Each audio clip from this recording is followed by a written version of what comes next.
आप सभी को महाशिवरात्रि की हार्दिक शुभकामनाएं। महाशिवरात्रि, पार्वती जी और शिव जी का विवाह। पर यह कहानी सिर्फ एक रात्रि की नहीं है।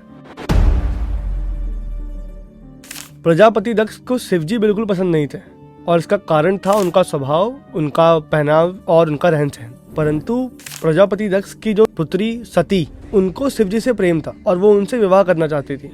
ये जानते हुए कि सती को शिव जी बहुत प्रिय थे, प्रजापति दक्ष एक स्वयंवर का आयोजन करते हैं जिसमें शिव जी को नहीं बुलाते। सती जब बाहर आती हैं वरमाला लेके और देखती हैं कि वहाँ पे उनके शिव जी नहीं हैं, तो वो उस माला को पकड़ के, उस वरमाला को पकड़ के शिवाय नमः कह के उस वरमाला को धरती पर डाल देती हैं। यह देख शिव जी प्रकट होते हैं और उस वरमाला को ग्रहण करते हैं और सती को अपनी पत्नी बनाकर कैलाश चले जाते हैं। माता सती और शिव जी के विवाह के पश्चात एक बहुत बड़े यज्ञ का आयोजन होता है, जहाँ पे ब्रह्मा जी, शिव जी और सारी देवी देवता होते हैं। वहाँ पे प्रजापति दक्ष आते हैं तो प्रजापति दक्ष के सम्मान में सारे देवी देवता खड़े होते हैं, सिवाय शिव जी और ब्रह्मा जी के।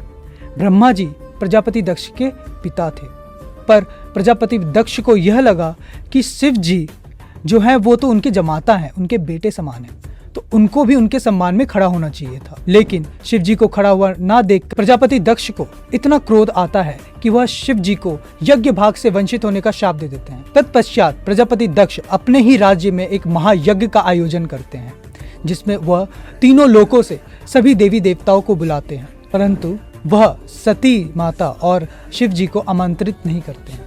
जब माता सती अपनी सखी रोहिणी और चंद्रमा को जाते हुए देखती हैं, तो वहाँ पे रोहिणी उनकी सखी यह बताती है कि वह प्रजापति दक्ष ने जो महायज्ञ आयोजित किया है वहाँ जा रही हैं। तो यह सुनकर माता सती को व्याकुलता हुई और वो अपनी व्याकुलता शिव जी को बताई और शिव जी वहाँ समझाएं कि हमें अब निमंत्रित नहीं आया है तो हम नहीं जा सकते। पर माता सती बहुत ही व्याकुल और हट करने लगी। यह देखते हुए शिव जी ने उन्हें जाने की आज्ञा दे दी। सती फिर यज्ञ में जाती हैं। यज्ञ में जाते ही उन्हें वहाँ देखते हैं कि उनके पिता और उनके जितने भी आमंत्रित लोग हैं वह शिव जी पर उपहास कर रहे थे और उनको भला बुरा कह रहे थे। वह अपने पति का अपमान नहीं सह पाई और वह अग्नि को अपने आप को समर्पित कर दी। जब यह बात शिव जी को नंदी जी से पता चला, तब शिव जी इतने क्रोधित हुए कि वह अपनी जटाएं खोलकर रौद्र रूप में वहां पहुंचे, यज्ञ में पहुंचे और वहां पर प्रजापति दक्ष का गला धड़ से अलग कर देते हैं। यह इतना रौद्र रूप और क्रोध को देखकर ब्रह्मा जी और वहां पे जितने भी देवी देवता हैं वह स्तुति करते हैं कि शिव जी शांत हो जाए। फिर शिव जी शांत होते हैं और प्रजापति दक्ष के धड़ से एक बकरे का गला लगा देते हैं और उन्हें वापस पुनर्जीवित कर देते हैं। फिर वह अपनी पत्नी सती को उठाते हैं और वहां से चले जाते हैं और माता सती के देह को लेकर पूरे ब्रह्मांड में भ्रमण करते रहते हैं। और कुछ समय बाद शिव जी अपने मन को शांत करने के लिए कैलाश वापस आ जाते हैं और ध्यान में लीन हो जाते हैं। तो कई युगों बाद हिमालय के राजा महाराज हेमवंत और उनकी पत्नी रानी मीनावती को एक पुत्री होती है जिनका नाम था माता पार्वती। ये जो माता पार्वती हैं, ये सती माता का ही एक जन्म है और ये जन्म 108वां है।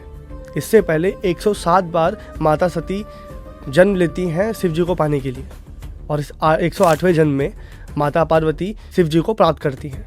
कैसे प्राप्त करती है ये हम आपको बताएंगे। तो माता पार्वती बचपन से ही शिव जी को प्रेम करती हैं और उनको अपना पति मानती हैं। माता पार्वती हिमालय छोड़कर कैलाश चली जाती हैं तप करने के लिए, यज्ञ करने के लिए, ताकि शिव जी उनको प्राप्त हो सके। कैलाश में माता पार्वती शिव जी के लिए जो यज्ञ करती हैं, जो तप करती हैं, वो इतना लंबा और इतना कठोर होता है कि शिव जी उससे प्रसन्न हो जाते हैं। माता पार्वती के कठोर तप को देखकर शिव जी विवाह के लिए मान जाते हैं। परंतु माता पार्वती के पिता राजा हेमवंत को शिव जी बिल्कुल पसंद नहीं थे और इसका कारण था उनका पहनाव और उनका रहन सहन। फिर भी माता पार्वती जी का शिव जी से विवाह होता है और ये विवाह होता है कृष्ण पक्ष के फागुन के 13वें दिन में और इस विवाह के दिन को हम महाशिवरात्रि के नाम से जानते हैं। ऐसे हुआ माँ पार्वती और शिव जी का मिलन और आज के दिन को हम महाशिवरात्रि ही कहते हैं और यह पूरे विश्व का पहला प्रेम विवाह भी माना जाता है।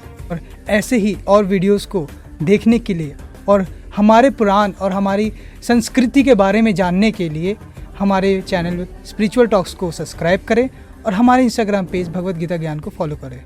ओम नमः शिवाय।